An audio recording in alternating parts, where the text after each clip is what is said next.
Hello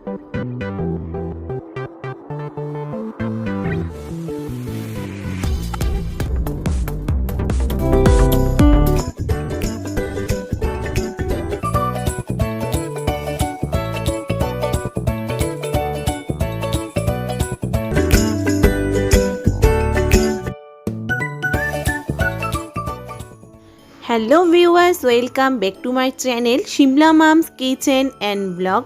চলে আসলাম নতুন আরও একটা রেসিপি নিয়ে। আর আজকের রেসিপির নাম হলো মোমো সস।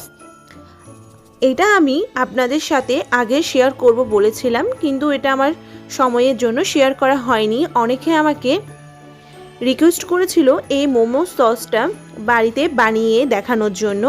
আর আজকে আমি আপনাদের সাথে এই মোমো সস বা মোমোর চাটনি এটা আমি আজ আপনাদের সাথে শেয়ার করলাম, কিভাবে আমি এই মোমো সসটা বাড়ির মধ্যে বানিয়ে নিয়েছি।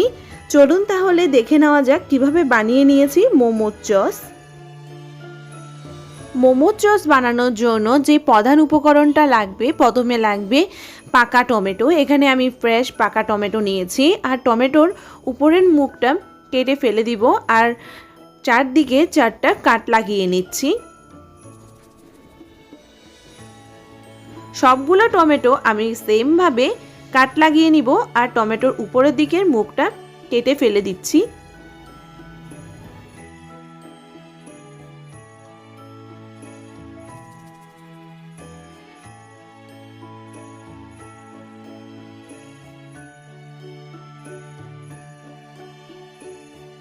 সবগুলো টমেটোর উপরের দিকের মুখটা কেটে নেওয়া হয়ে গিয়েছে, আর কাট লাগিয়ে নিলাম। আর নিয়ে নিলাম এখানে 6 থেকে 7টা শুকনো লঙ্কা।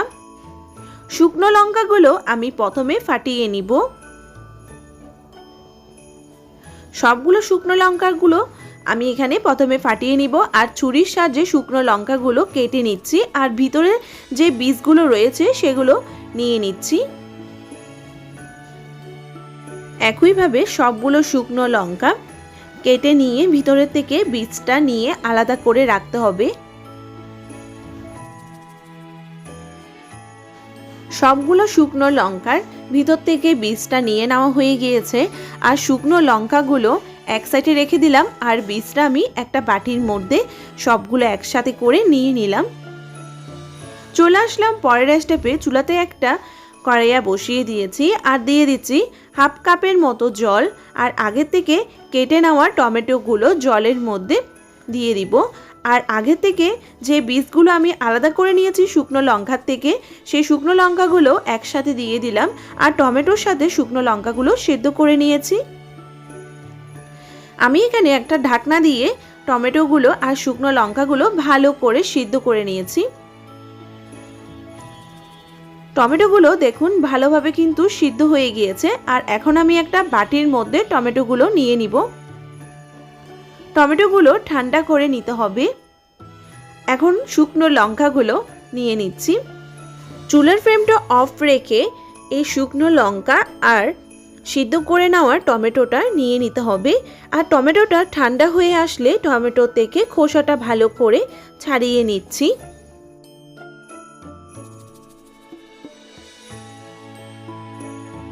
সবগুলো টমেটো আমার খোসাটা ভালো করে ছাড়িয়ে নেওয়া হয়ে গিয়েছে।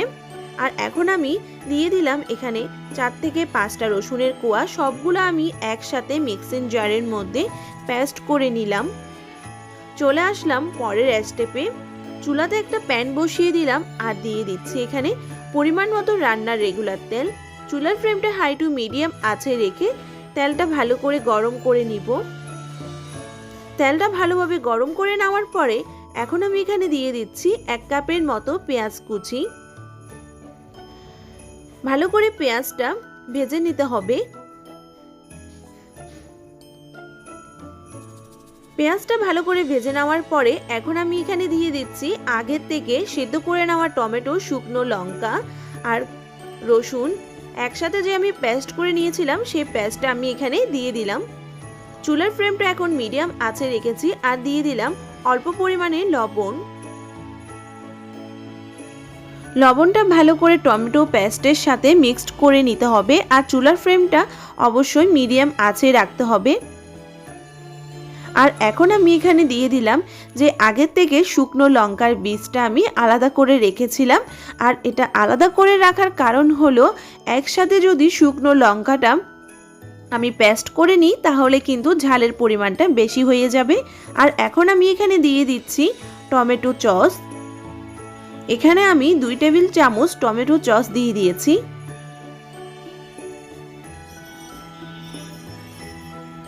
টমেটো সসটা দিয়ে ভালো করে এই টমেটো পেস্টের সাথে মিক্সড করে নিতে হবে। আর এখানে কিন্তু এক্সট্রা করে জল দেওয়ার প্রয়োজন নেই। আর এখন আমি এখানে দিয়ে দিচ্ছি সয়া সস। এখানে আমি হাফ টেবিল চামচ সয়া সস দিচ্ছি, কারণ সয়া সসের মধ্যে কিন্তু লবণ থাকে।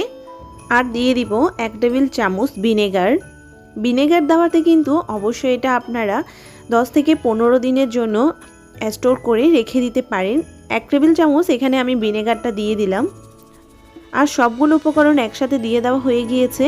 আর সবগুলো টমেটো পেস্টের সাথে ভালো করে মিক্সড করে নিচ্ছি। আর এখানে এক্সট্রা করে কিন্তু জল দিতে হবে না, কারণ টমেটোটার মধ্যে অবশ্যই কিন্তু একটা জলও ভাব রয়েছে। চুলার ফ্লেমটা মিডিয়াম আঁচে রেখে দিয়ে দিচ্ছি 1 টেবিল চামচ লঙ্কার গুঁড়ো আর দিয়ে দিচ্ছি স্বাদ মতো লবণ।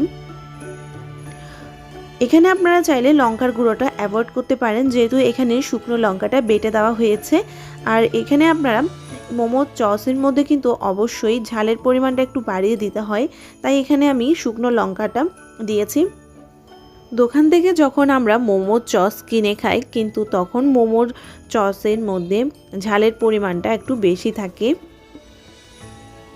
আপনারা অবশ্যই ঝালের পরিমাণটা কমিয়ে বা বাড়িয়ে দিতে পারেন। চুলার প্যানের মধ্যে কিন্তু এই মোমোর সসটা এখন লেগে আসছে। চুলার ফ্লেমটা একদম মিডিয়াম আঁচে রাখতে হবে, আর যদি হাই ফ্লেমে থাকে তাহলে কিন্তু সসটা পুড়ে যাবে। আমাদের মোমোর সস অলমোস্ট হয়ে এসেছে। তৈরি হয়ে গেল মোমোর সস। আর এই মোমোর সসটা রেসিপি অবশ্যই আপনারা দেখে নিয়েছেন। আশা করি আপনাদের কাছে খুবই ভালো লেগেছে। আর ভালো লেগে থাকলে কিন্তু অবশ্যই একটা লাইক দিয়ে দিবেন। আর আমার চ্যানেলে যদি নিউ ফ্রেন্ড হয়ে থাকেন আমার চ্যানেলটা অবশ্যই সাবস্ক্রাইব করবেন। পাশে থাকা বেল আইকনটি অবশ্যই ক্লিক করে দিবেন, যাতে আমি নিত্য নতুন রেসিপিগুলো সবার আগে আপডেট আপনাদের কাছে চলে যায়। আর আমার রেসিপিগুলো অবশ্যই ফ্রেন্ড ও ফ্যামিলি মেম্বারের সাথে শেয়ার করবেন। সবাই ভালো থাকবেন, সুস্থ থাকবেন। ধন্যবাদ।